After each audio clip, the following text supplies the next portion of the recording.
We got our first.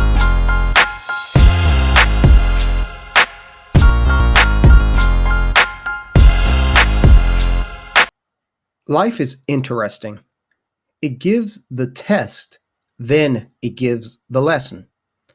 2020 provided an ample amount of test and lessons. Now 2021 is here, and it's an incredible occasion to turn challenge into opportunity by examining what 2020 taught. 2020 flattened the economic landscape in some aspects and opened up all new chances to capture financial success. If you can view the turbulence of 2020 as an investment in experiences, then you have learned well.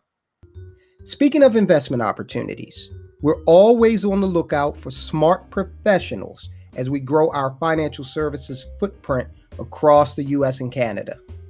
If you have a passion for all things personal finance and a desire to help people understand how to make their money work for them, we want to hear from you. We'd like to show you how you can start your financial services business by partnering with some of the most reputable names in the industry, including Nationwide, Aegon, Pacific Life, and many others. If you've ever considered investing in yourself by starting your own business, I want you to know that the best time to plant a tree is 10 years ago. The second best time is right now. Contact us using the email address in the link below. Let's talk about the future. Lesson number 1, don't listen to the chicken littles. Fear is a dangerous emotion. Don't let it rule you. There were so many people who succumbed to their apprehension when the stock market hit its low point in late March of 2020. Incredibly, I encountered more than one so-called financial professional who advised clients to sell into the lows. Now, if those clients followed that advice, the only thing they succeeded at doing was making unrealized account decreases very real and locking in their losses. Not to mention the fact that if they hid behind this fear strategy, they probably didn't participate in the market upswing that occurred a few days after the market bottom in late March. Despite the market turmoil of the first quarter of 2020 and despite the sky is falling rhetoric of the chicken little crowd, the S&P 500 was up just over 16% for the year, while the Dow and NASDAQ were up 7% and 43% respectively. The moral of the story? If you invest in anything, sit down and do your due diligence before you invest. Use logic and reason in evaluating your continued participation in any investment. Don't let fear rule your decision-making process, especially where your money is concerned. Fear can lead to panic, and it's rare that someone can win as a result of panic. Lesson number 2, strive for self-reliance. Understand that the government is not your friend. I love the country. I have close to zero faith in the government's concern for we the people. But listen up. I got a 3-point plan to fix everything. I don't care what side of the political aisle you find yourself on. 2020 illustrated that politicians and government officials will do what is in their best interest first and foremost. Political figures who advance the idea of defunding the police don't care about your property values, to say nothing of your safety or the safety of your family. Governors, mayors, and county executives all across the country continue to cash their paychecks while maintaining draconian lockdowns that have shuttered many small businesses forever. If we're all in this together, why haven't governors and mayors paused their paychecks in solidarity with those suffering financially? Why aren't we hearing about any initiatives to restore the businesses and livelihoods of those who have been economically impacted? This is why you need to do everything in your power now to build a strong personal economy. Start with an opportunity fund. It will take time, but you should sock away at least 6 months of expenses, not just for unforeseen emergencies, but also for opportunities.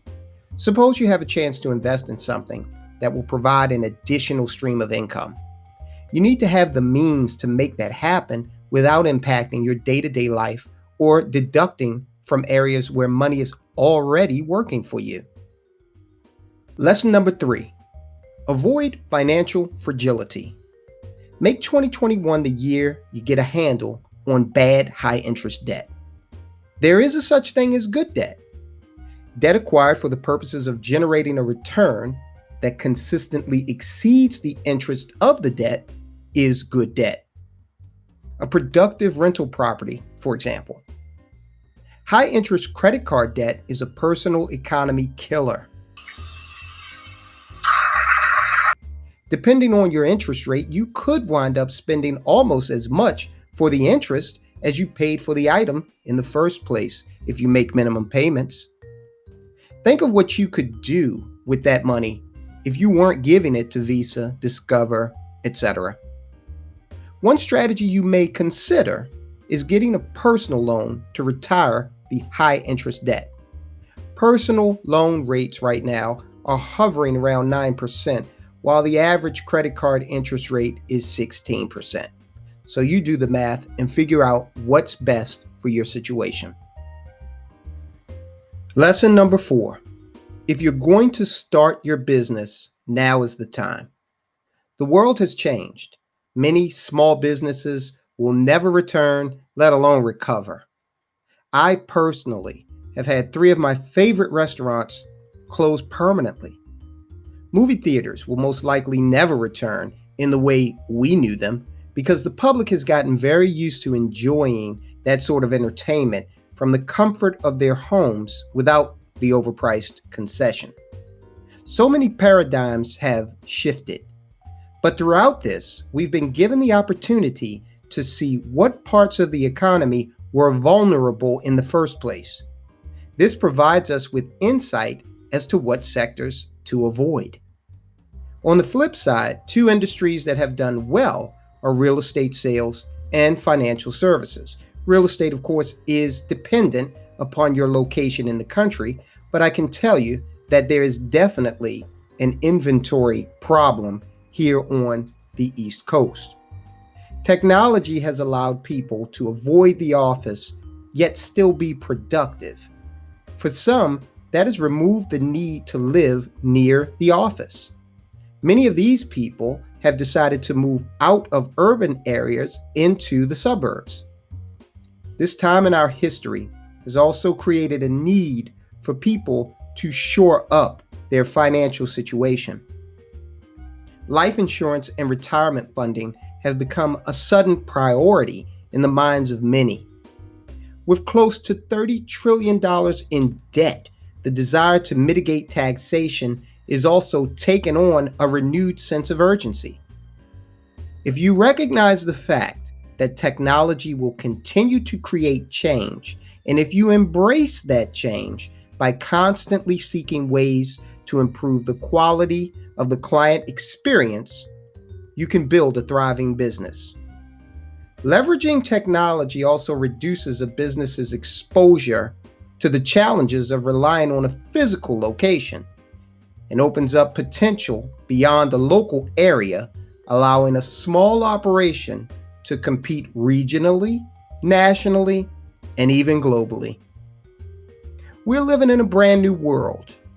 Don't fear it. See it for what it truly represents: opportunity. This has been Tyrone Keys. Remember, you can unlock prosperity with me, Keys.